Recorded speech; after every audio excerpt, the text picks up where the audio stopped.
A cada dia surgem mais avistamentos de fenômenos OVNIs. As histórias se multiplicam. Os militares denunciam casos. Devido à possibilidade de existir vida em outros planetas, podemos dizer que nos visitam? Alguma coisa está para acontecer. Os indícios mostram que a verdade está cada dia mais perto. Contato extraterrestre.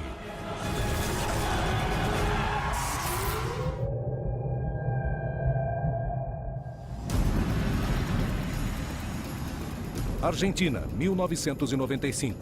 Um piloto está prestes a aterrissar um grande avião de uma companhia com 130 passageiros quando vê um OVNI que coloca o voo em risco e o obriga a abortar a aterrissagem. Próximo a ele, um piloto militar que se aproxima no mesmo aeroporto vê o incidente desde o ar. México, 1983. 4 pilotos e engenheiros são testemunhas de que um OVNI iluminou a cabine do avião. Chile, 1997. Um piloto militar, um piloto civil e a torre de controle detectaram um OVNI que os obrigou a realizar uma manobra evasiva para evitar a colisão em pleno voo. O incidente é tão sério que é criado um organismo oficial dedicado a investigar o fenômeno, o que acaba gerando uma série de anomalias. México, 1994. Um controlador aéreo de um dos maiores aeroportos da região muda seu ponto de vista sobre o fenômeno depois que um avião colidiu com um OVNI. O fenômeno é visto do ar e da terra. A quantidade de casos de OVNIs vistos pelo pessoal da aeronáutica civil e militar, presenciados dos aviões e das torres de controle, se multiplicam dia a dia. O mistério sobre esses incidentes é tão grande como o fenômeno em si. Entretanto, esses casos aportam uma visão insuperável dessas manifestações.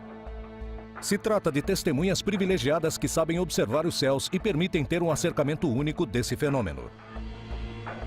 Por que existem tantos casos? Porque muitos dos envolvidos nesses incidentes temem contar suas experiências. Os incidentes que envolvem OVNIs e aviões apresentam uma série de variáveis muito importantes e fascinantes. Testemunhas qualificadas, registro de evidência por aparelhos específicos para detectar objetos que voam e investigações oficiais que nem sempre vêm à tona. Mas, principalmente, podem colocar os voos em risco? Há relatos de pilotos que avistaram luzes e objetos que não puderam identificar. É claro, porque agora tem mais testemunhas nos céus com ponto de vista claro e de melhor vantagem. Sabemos que está presente, fora e dentro do espaço aéreo controlado. Inclusive foram vistos saindo do mar. Há alguns países, na Europa e na Ásia, que dizem que as operações aéreas foram afetadas. Então é por isso que é importante que nós saibamos do que se trata. Ninguém sabe o que é o fenômeno OVNI. Esses governos sabem que o espaço aéreo está sendo violado por naves que eles não conseguem controlar. Não conseguem falar quando vão aparecer ou quando vão embora. Eles estão absolutamente sem poder para fazer qualquer coisa. E isso é uma coisa que nenhum governo quer admitir aos cidadãos, que eles não têm nenhum controle da violação do espaço aéreo. Esse fenômeno te atinge, te desafia quanto à sabedoria que deve ter como profissional da aviação. E tem que fazer as perguntas necessárias. Aí é quando percebe que isso é um perigo.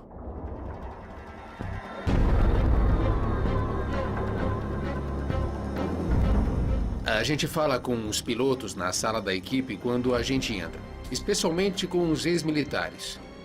Eles têm histórias para contar. Eu falo que talvez 80% deles já viram alguma coisa, mas eles nunca contam para ninguém. Acredito que o fenômeno deve ser estudado toda vez que possa interferir em operações aéreas. Mas me dá a impressão que se manifesta para que justamente possamos vê-lo, sem interferir em nossa operação aérea. O fato de não controlar faz com que o risco aumente.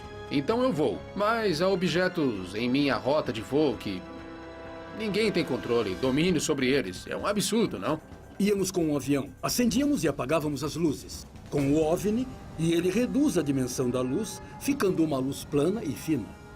Tomara que não haja um incidente com esse tipo de objetos que voam por onde eu estou passando. Todos os controladores de tráfego aéreo, pela sua profissão, talvez tenham passado por mais de uma situação digna de mencionar. Percebi que os OVNIs sempre estiveram ao lado da aviação, tanto civil como militar no México. Se a maioria das pessoas percebe que o OVNI está voando o tempo todo e não podemos fazer nada para detê-lo, haverá muitas pessoas com medo por aí. Enrique Colbeck Vergara é um controlador aéreo mexicano que trabalha há mais de 30 anos na área.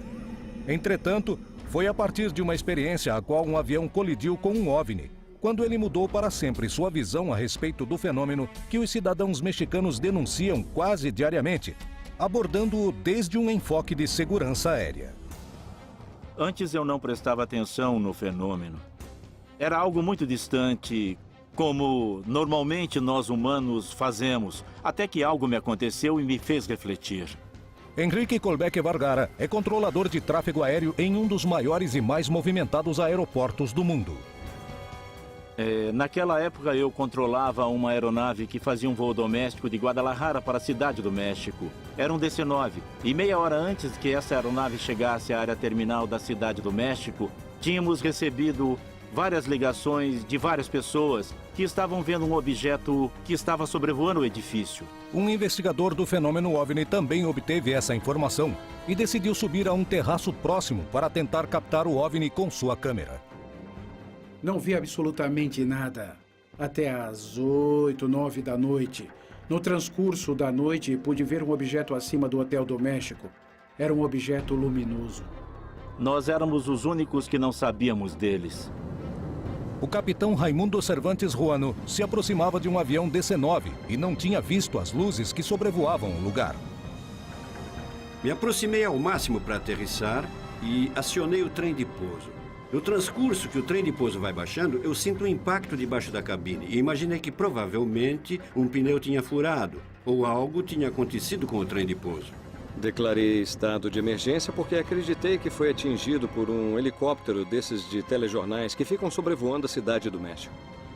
Alguém falou ao capitão para fazer contato com a torre para saber o que o atingiu, coisa que não sabíamos. Mas alguém fez a conexão e então comuniquei para o capitão. E nesse intervalo de que havia comunicação dos serviços da empresa conosco, nos ligaram do centro para nos informar que algumas pessoas tinham visto que uma aeronave tinha sido atingida por uma luz e tinha desaparecido. Eu consegui ver 2 sinais primários que não dei importância porque podiam ser tráficos de baixa altura na área de Toluca, no aeroporto de Toluca. Da mesma forma que esses sinais apareceram, eles desapareceram, mas o extraordinário é o que já tinha sido reportado antes. Que na área em que eu trabalhava, todo mundo achava que tinha batido em algo e todos começamos a nos preocupar. Eu não vi nada. Não vi nada porque nesse momento em que fazia a volta, eu tive que olhar para meus instrumentos, fazer meus ajustes. O avião vinha voando com piloto automático, então, na hora do impacto, eu estava olhando meus instrumentos. Não vi nada. Na verdade, me assustei porque eu tinha o controle dessa aeronave. O capitão me perguntou preocupado. Ele disse, o que bateu em nós? E eu comentei com ele que, infelizmente, não tínhamos nada do tráfego, que não sabíamos se tinha batido em alguma antena, algum helicóptero ou algo desse estilo. Declarei estado de emergência e avisamos a torre de controle que íamos sobrevoar a pista a uma altura em média de 30, 50 metros, com o trem de pouso. A experiência de 1994 mudaria para sempre a opinião de Colbeck sobre seu trabalho. O que aconteceu na noite de julho de 1994?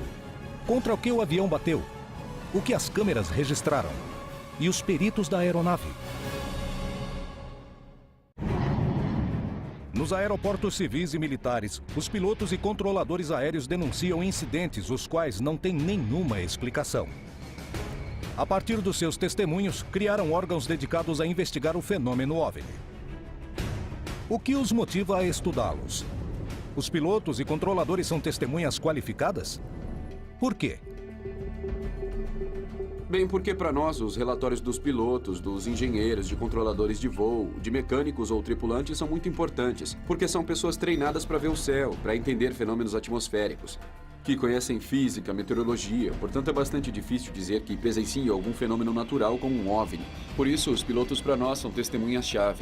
Bem, milhares de pilotos estão juntos no ar por cerca de 24 horas por dia em todo o mundo. Eles são treinados. Geralmente são pessoas que podemos confiar em seus julgamentos. Se um operador de radar se manifesta ou algo assim, não tem que ser investigado porque já é considerado um fato. Porque são pessoas que são avaliadas constantemente. São pessoas que estão qualificadas em todo sentido. São confiáveis. São pessoas treinadas que ainda têm a capacidade de poder discernir em poucos segundos se um tipo de aeronave é conhecida. Então, quando um piloto faz uma denúncia, seja por frequência ou posteriormente faz um relatório, é porque descartou todas as possibilidades, tanto de aeronaves como de fenômenos que ele conheça. Na noite de julho de 1994, um OVNI foi visto perto do aeroporto de Benito Juárez, na cidade do México. Henrique Colbeck Vergara era o responsável pelo controle aéreo quando o incidente aconteceu. O piloto Raimundo Cervantes Ruano, pilotando um avião DC-9, estava realizando manobras de aterrissagem quando sentiu um impacto na nave e decidiu declarar estado de emergência ao voo. Esta aeronave estava voando baixo para observar o trem de pouso, que aparentemente estava tudo normal. Finalmente iniciou sua aproximação. Pois seria uma aterrissagem normal, e se fosse necessário, ele avisou para que houvesse uma retirada de passageiros. O impacto que tinha sentido no avião forçou o capitão a realizar uma aterrissagem de emergência que, entretanto, resultou exitosa. Começaram a revisar e uma das linhas de hidráulico aparece como um corte, como se tivesse sido feito com uma faca. Mas cortada de uma forma totalmente simétrica, não? Então o pessoal de manutenção e eu nos perguntávamos o que tinha acontecido. Efetivamente, no momento de aterrissar o DC-9, ele tinha sido atingido por um objeto voador não identificado e colocou em risco tanto a tripulação, os comissários, assim como todos os passageiros que voavam naquele avião. Os investigadores lembraram o fenômeno OVNI que esteve presente no edifício do World Trade Center há várias horas antes e quando o avião estava em plena manobra de aterrissagem. Os que conversaram conosco mencionaram que ali estava voando algo que foi visto por muita gente, que além disso foi filmado e que nós não tínhamos contato visual e nem contato por radar. Isso tem uma explicação lógica. Quando uma aeronave ou uma nave que está voando estática se mantém sem movimento, o próprio computador eliminador de sinais fixos o elimina, porque supõe que é uma montanha, um edifício, etc. Se não foi um helicóptero nem uma antena, contra o que poderia ter se chocado o avião que comandava Raimundo Cervantes Ruano. Chegamos à conclusão de que, provavelmente, foi um choque de energias, não um choque físico, como quando uma pessoa leva um choque. A energia do OVNI com a energia do avião foi o que nós sentimos como impacto. E fica o mistério de com que esse aparelho bateu, porque bateu em algo, isso é um fato. O fenômeno OVNI é uma realidade em muitas das operações aéreas. Mas esse tipo de incidente coloca os voos em risco? O risco é a possibilidade de que essa aeronave tivesse vindo à Terra, ainda mais por ser um fenômeno desconhecido e nem reconhecido em meu país. Porque eu ia supor qualquer coisa, menos que um objeto estranho tivesse batido com uma aeronave e a tivesse derrubado. E a condição da responsabilidade do controlador ou controladores envolvidos com o voo teria crescido muito. Colbeck começou a perceber que os OVNIs representavam um risco para os voos. Uma ideia que compartilham em órgãos oficiais. O Comitê de Estudos de Fenômenos Aéreos Anômalos, CFA, é um órgão dependente da Direção-Geral de Aeronáutica Civil e foi criado no final do ano de 1997.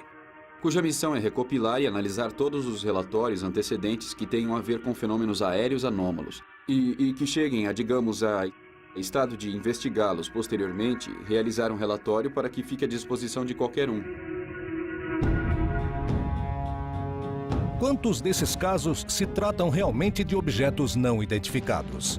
Até o momento, há 70 casos, em 500 mil operações aéreas. Estamos falando de um caso a cada 100 mil voos. Isso representa 0,01%, então o nível de probabilidade é baixíssimo. Poderíamos ter uma ou duas situações por ano que requerem algum tipo de investigação ou análise. Não sabemos as consequências se um desses fenômenos bate em uma aeronave em voo, quer dizer.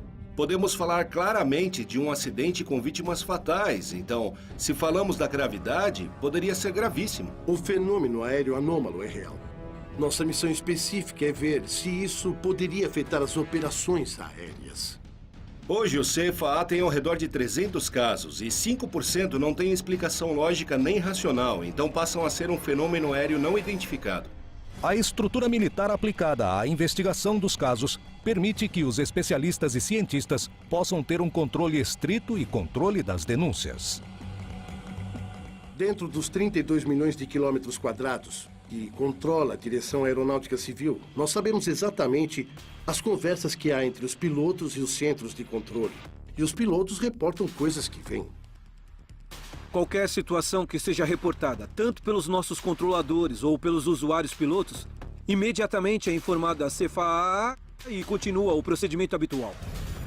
Em 1997, ocorreu um fenômeno estranho em Arica, Chile, que foi presenciado por testemunhas civis desde a Terra.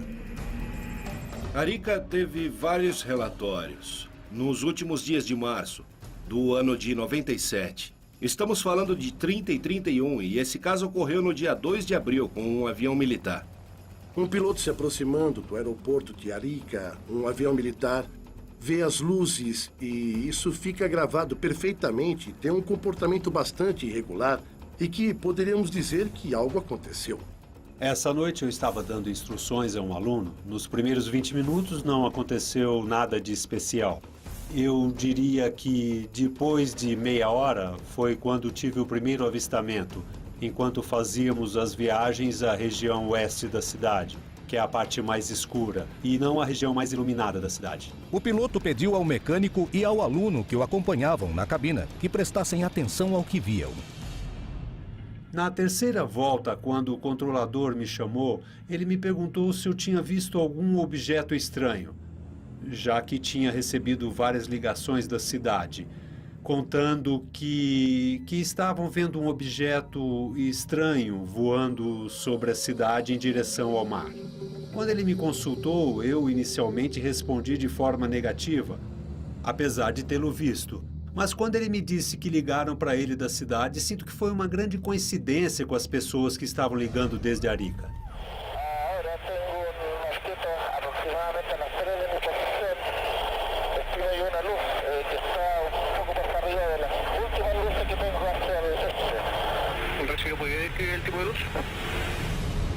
E quando ele me consultou, eu o perdi de vista e cruzou pela frente do avião. Não sei a que distância, mas sempre iluminando em direção ao oeste. Sempre se manteve sobre as últimas luzes da cidade. Justamente por isso é que sempre havia, nunca se confundiu com as luzes da cidade. Ainda mais quando girava velozmente em direção ao oeste. Era muito mais fácil mantê-lo à vista.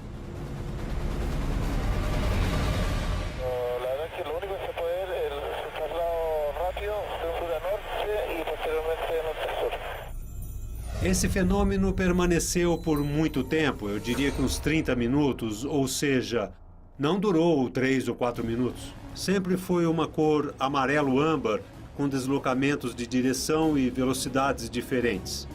Mas o que mais me chamou a atenção foi a velocidade. Se descartaram todas as possibilidades, no sentido de que não era um fenômeno astronômico, não era um fenômeno meteorológico e não era outro tipo de aeronave. Estava no leste e menos de um segundo depois tinha se deslocado para o oeste. Eu não sei a que velocidade estava. Eu não conheço um meio aéreo que possa se deslocar nessa velocidade. Nunca vi isso. O episódio de Arica causou impressão no piloto Sérgio Werner, que ainda permanece sem resposta. Ele sabia que estávamos ali, que éramos os únicos. Não havia mais ninguém voando aquela noite. Não havia mais voos comerciais, pelo menos nesse momento. E toda vez que você voa à noite e está com as luzes de navegação acesas, então é fácil ser visto. Eu acho que eles nos viam e mantinham a separação de segurança em relação a nós. O caso Arica permanece rodeado de um profundo mistério. Entretanto, não é o único caso nos quais investigadores e testemunhas qualificadas não possuem nenhuma explicação. O incidente ocorrido em Arica em 1997 provou a veracidade do fenômeno e obrigou as autoridades do Chile a tomarem uma decisão inesperada.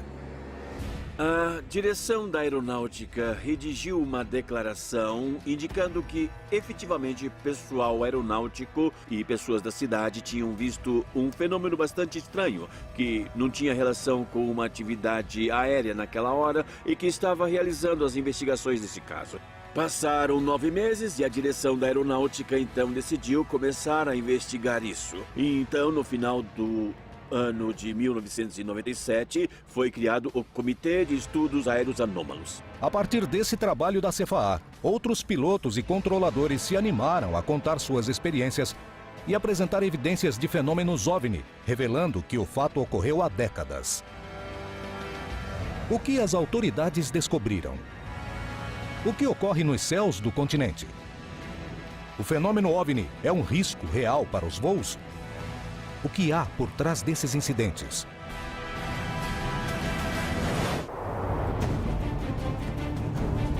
Muitos pilotos do mundo são testemunhas dos casos OVNI mais espetaculares. Eles possuem a experiência e o treinamento necessário para distinguir um fenômeno explicável de algo inexplicável. Entretanto, com que frequência acontecem esses fenômenos? O que acontece com as testemunhas que se animam a falar de um tema tão polêmico?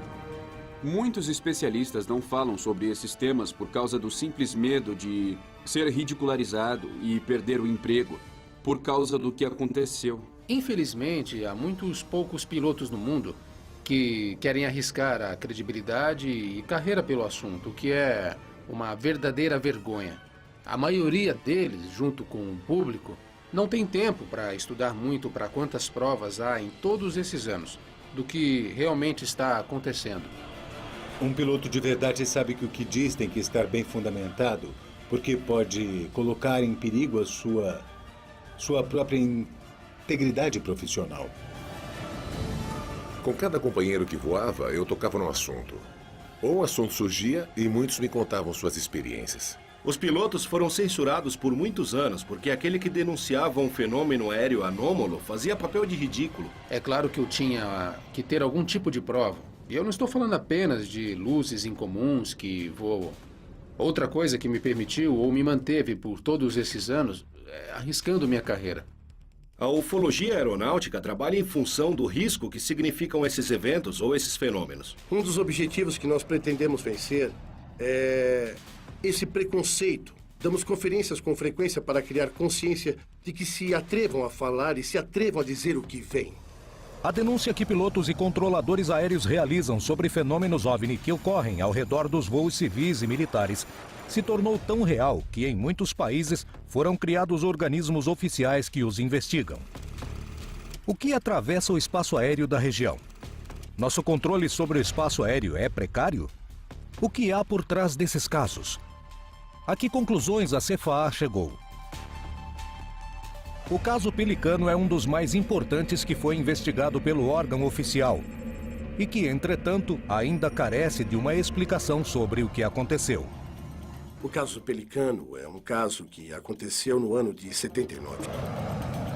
São 3 aviões que são os protagonistas principais nesse caso. Há 2 aviões da companhia comercial e outro avião que pertence à Armada. Distanciada por mais de 200 milhas náuticas, advertem, ao mesmo tempo, condições similares em relação a uma luz que cruza por eles. Santiago Principal 521. Prosiga. Señor, nos figura un tráfico hace un par de segundos de oeste a este. Recibido. ¿Y esa información es proveniente de TICA o ISOL? No, viste, lo vimos claramente. Efetivamente diz que é uma luz que se afasta e se aproxima. O piloto está olhando para fora e está dizendo que está vendo. Mas, ao mesmo tempo, outro piloto do 2º avião comercial também percebe o fenômeno.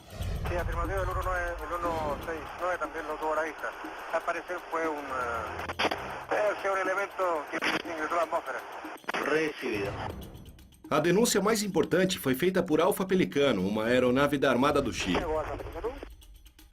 Alfa Pelicano, prosiga. O curioso dessa situação é que esse fenômeno se produz simultaneamente. Os observadores o captam simultaneamente. Entretanto, havia uma distância de mais de 300 quilômetros. Nessa noite, os 3 pilotos viram o mesmo e se comunicaram com a torre de controle.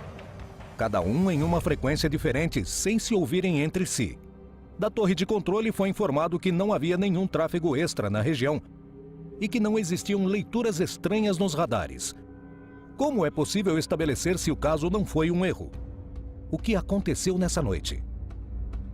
Um deles diz: o senhor poderia calcular, digamos, essa luz que se afasta e se aproxima, a velocidade? Sim, diz. 15 mil pés em 3 segundos. 15 mil pés em 3 segundos? É uma velocidade vertical. No áudio, percebemos exatamente quando o piloto descreve o que aconteceu debaixo do seu avião e não pôde explicar o que era. Estamos diante de um fenômeno aéreo não identificado. O governo chileno dedica recursos para que especialistas de todas as categorias investiguem os casos de fenômenos aéreos anômalos. Eles mesmos admitem que de 100% dos casos que investigam, não conseguem explicar 3%. O que há por trás desses casos não explicados? Há casos concretos nos quais os pilotos tiveram que fazer manobras para evitar uma iminente colisão com um desses fenômenos ou objetos. E isso significa, nesse ponto de vista, algo gravíssimo. O fenômeno é tremendamente complexo, carece de um padrão comum. Não temos ideia de quanta velocidade alguns desses fenômenos têm, aparentemente. Às vezes aparecem e são vistos pelo olho humano e não pelo radar. E outras vezes, ao contrário, são vistos pelos radares e não pelo olho humano. E outras vezes é um fenômeno conjunto que se vê em ambos os casos. A partir da criação da CFAA, os pilotos e controladores aéreos do Chile começaram a denunciar os avistamentos dos fenômenos OVNIs, os quais são testemunhas. Em 2011, ocorreu um incidente que foi conhecido como Punta Arenas, que deixou os investigadores perplexos. Eles o ressaltaram como um dos casos mais importantes estudados pelo órgão oficial.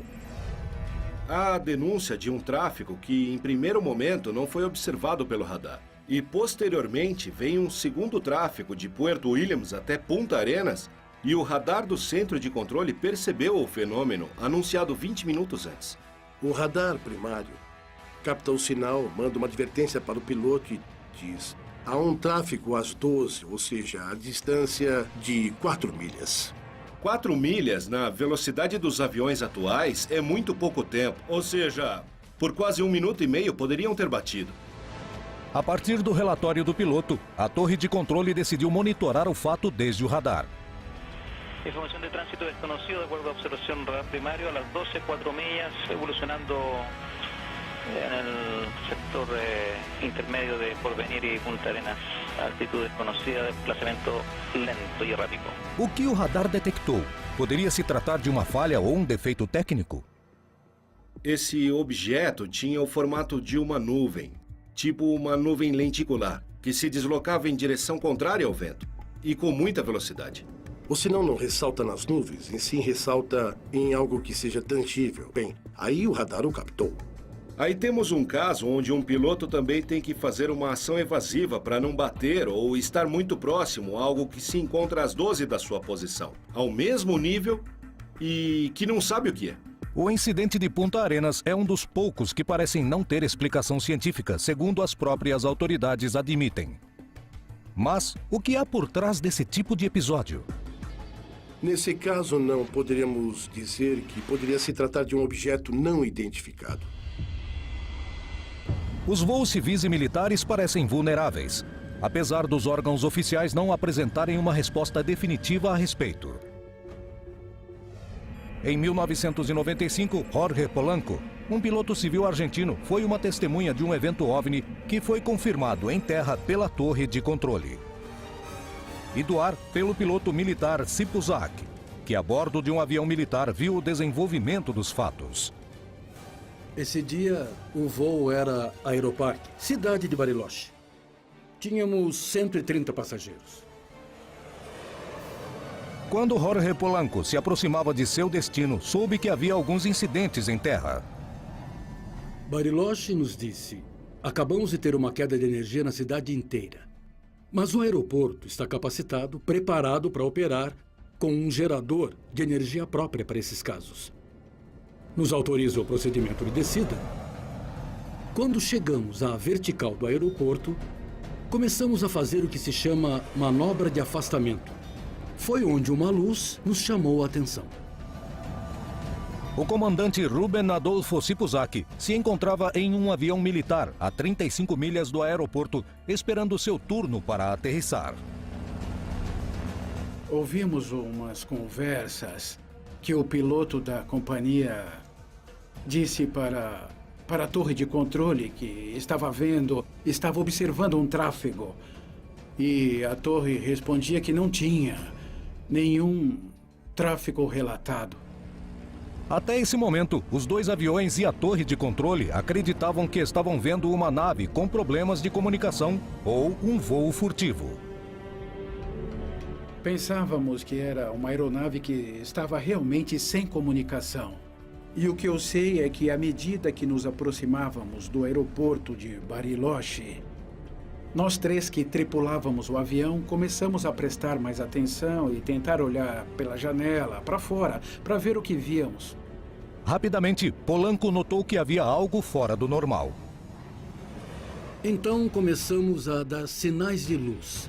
E a luz, que era brilhante e larga, de repente, como que respondendo às luzes que acendemos e apagamos do avião, de repente faz assim e fica fininha e plana. Realmente nós nos surpreendemos, mas também nesse momento o copiloto me disse: temos que virar. Eu não via mais a luz e começamos a fazer uma volta. A luz ficou fora da trajetória do avião. Consequentemente, nesse momento, eu paro de prestar atenção nisso e me concentro na operação do avião, na aproximação. Nesse momento, vejo que uma luz muito pequena passa por nós. Cruza de trás para frente. Então, pensei, esse é o tráfego que o piloto da linha aérea tanto falava. Para mim, até esse momento, era um avião. A uma velocidade que, inclusive, pensei que fosse um jato.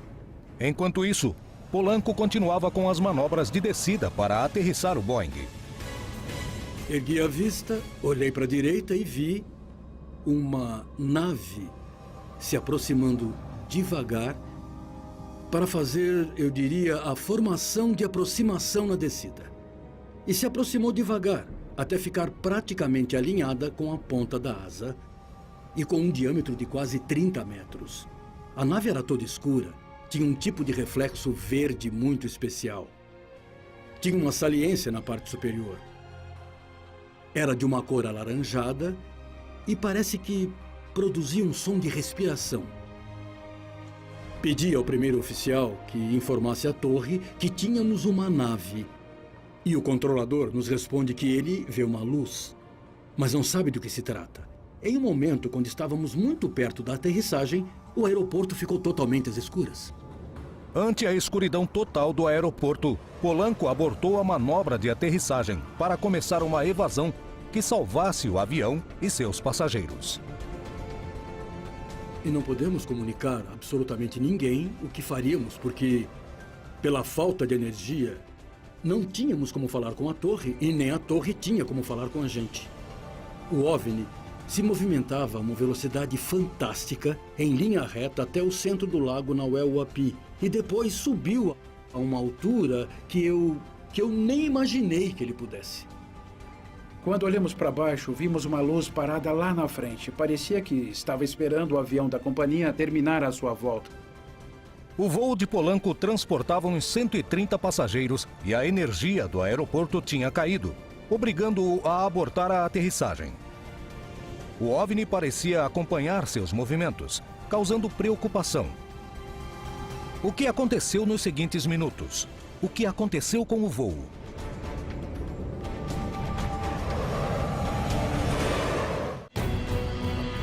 Os incidentes que envolvem OVNIs e aviões ocorrem quase diariamente. As testemunhas envolvidas nesse tipo de episódio são peças fundamentais para estudar o fenômeno e procurar uma resposta demonstrando a importância que esse tema tem para os governos, especialmente para a segurança aérea.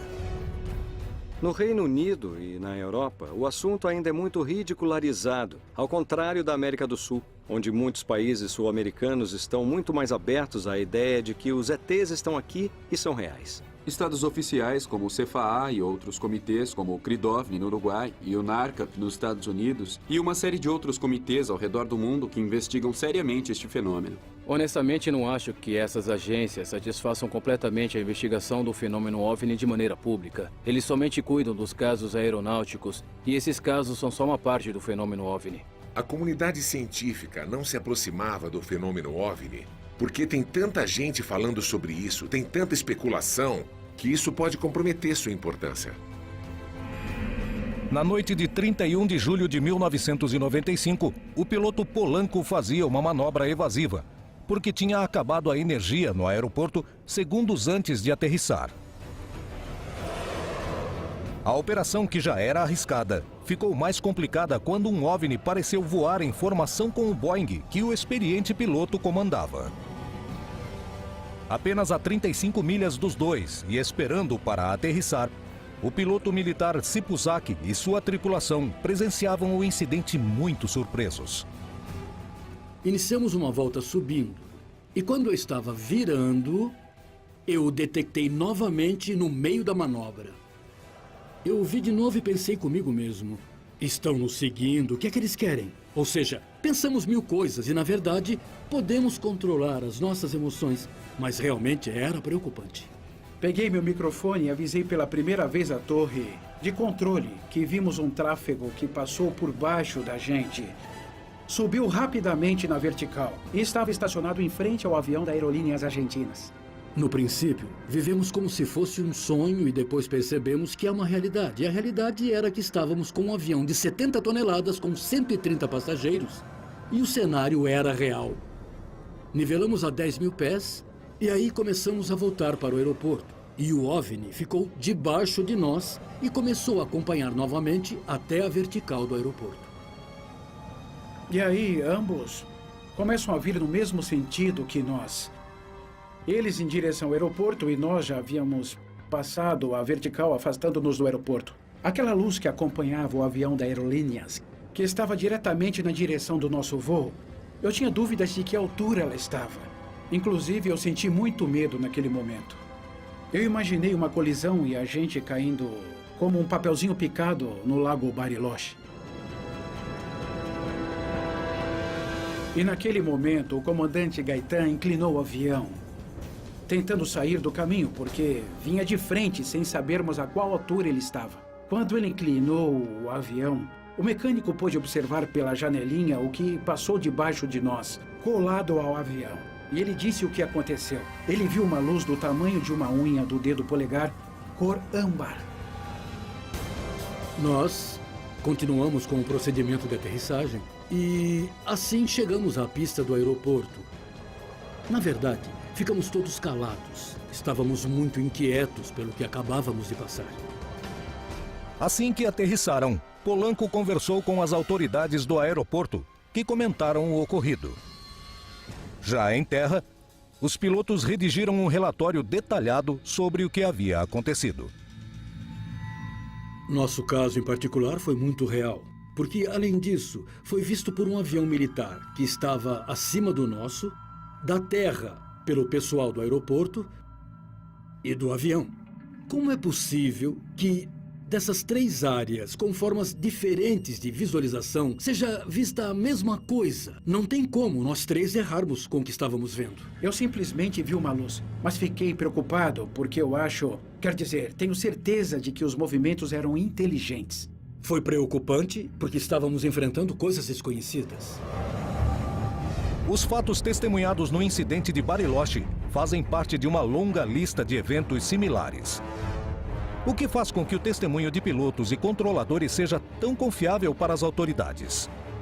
Um controlador de tráfego aéreo tem como função principal oferecer segurança aos voos. Quer dizer que o que nós fazemos, basicamente, é separar as aeronaves e mantê-las, de acordo a isso, uma sequência apropriada para sua aterrissagem ou decolagem. Coloque-se no lugar do piloto, que está se aproximando para aterrissar e vê que existe algo perto dele que pode colocá-lo em perigo. A responsabilidade dele não está somente com a máquina, mas também com as pessoas que confiaram nele para subir e voar, e também com as pessoas que estão abaixo e não têm nada a ver. E, por último, com a sua vida. Então, eu acho que é necessário levar em consideração um relatório de um piloto nesse sentido, porque alguém tem que agir. A fonte de informação é muito boa porque, nesse tempo real, os pilotos estão olhando para fora e estão vendo algo que estão reportando em tempo real ao centro de controle respectivo. Normalmente, quando você está acostumado a estar, digamos, na Terra, você tem uma visão direcional. Quando você está no plano dos aviões, sua visão muda e se torna unidirecional. Quer dizer que sua vista se abre um pouco mais. Existe uma grande quantidade de pilotos que viram esses estranhos fenômenos de frente. Entretanto, os experts não entram num acordo se isso se trata de um risco real para os voos. Esses objetos estão atravessando continuamente nas rotas aéreas. Claro que podem representar um perigo. Aparições muito súbitas, muito rápidas, velocidades que já não podemos prever sua ação. Assim como nós temos uma série de equipamentos que nos permite detectar outro avião quando está num curso que pode ser perigoso para nós, ou seja, na mesma aerovia, qualquer uma dessas naves, sem darmos nome, qualquer uma dessas naves com certeza tem mais tecnologia do que as nossas. Por simples coincidência ou por acaso, é que isso acontece. E claro que há muitos casos também. Temos o capitão Antônio Erce, muito reconhecido também, que se encontrou com OVNIs em pleno voo. Uma das experiências que tive quando eu voava numa companhia foi um voo que fizemos de Houston à Cidade do México, em fevereiro de 83. Em pleno voo, viram que se aproximava uma luz que parecia o farol de um trem. Eu estava olhando para o céu. Era uma noite muito estrelada, bem clara. E uma estrela me chamou a atenção. Ela estava fixa e começou a se mover. José Antônio Erce estava no meio de um voo quando viu uma luz pelo seu trabalho. Sabia que podia ser algo explicável. Mas a luz se movia ao redor de sua aeronave, sem que ele soubesse seu propósito. O que aconteceu com seu voo? José Antônio Erce é um dos pilotos que se encorajou em falar das suas experiências.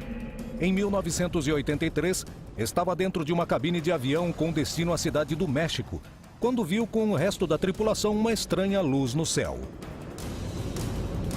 Quando a gente estava observando uma estrela, no nosso painel, duas luzes como se fossem refletores iluminaram a cabine. Iluminaram completamente. Parecia dia e nós ficamos surpresos. Então eu disse ao capitão, olhe por sua janela e veja se essa luz chega até o chão. Mas assim que eu falei, eu já fiquei de pé atrás do assento dele. E aí nós vimos duas luzes, como dois refletores, iluminando todo o avião. E de repente, desapareceram. Aquilo deixou a gente surpreso. Imagina uma cabine. Por que iluminou a cabine? A cabine foi iluminada por uma luz que vem não sei de onde. Que sensação isso pode te causar? E o capitão me falou, pergunta para a torre de controle se algum avião passou pela nossa trajetória acima de nós. E aí, a gente vai entender o que foi que aconteceu. Erce se comunicou com a torre de controle de Monte Rey para pesquisar se tinha outro tráfego informado na região. E eles disseram, não. O único avião que está nessa rota é o de vocês. Por quê? O que vocês viram? O que aconteceu é que passou um objeto aqui em cima da gente e iluminou tudo. Olha, você não vai acreditar. Mas a que altura passou? Eu disse, uns 50, 60 mil pés acima da gente. Ah, mas isso não é possível. Eu disse que você não ia acreditar. Nós sabemos dessa luz, com a hipotética ideia de que somos visitados por civilizações. Qual a sua finalidade? Eu não acredito que queiram só iluminar a cabine para ver melhor. Acho que há algo mais. E os mais indicados são as testemunhas diretas. Como a maior parte dos casos que envolvem fenômeno OVNI, o incidente protagonizado por Erce foi um mistério. Bom, a gente chegou à Cidade do México sem nenhum problema. Mas olha, foi uma experiência única, inesquecível. A vigilância dos céus é imprescindível na hora de garantir a segurança dos voos. As torres de controle e os radares são lugares privilegiados para conhecer a verdade por trás desse fenômeno, devido à qualificação do pessoal envolvido e ao equipamento técnico. Deixei de ser cético quando vi que existem, não é? E que são coisas estranhas. Nós tivemos a oportunidade de vê-lo. Ninguém nos tira essa possibilidade que tivemos. E quando eu conto com orgulho. Tive a oportunidade de vê-lo. Eu tive a sorte de vê-lo. Não me contaram. Mesmo que não acreditem, o fenômeno está aí. Ele existe e é um perigo. É algo que ainda não conseguimos entender. São seres que vêm a nosso espaço, que marcam presença, que de alguma forma estão aparecendo por algo. O que é? Não sei. Há pessoas que não vão entender. Para mim é real. É algo que não é dessa terra, não é desse mundo como os conhecemos. A pergunta que a humanidade talvez devesse se fazer é: para que é? Para que é?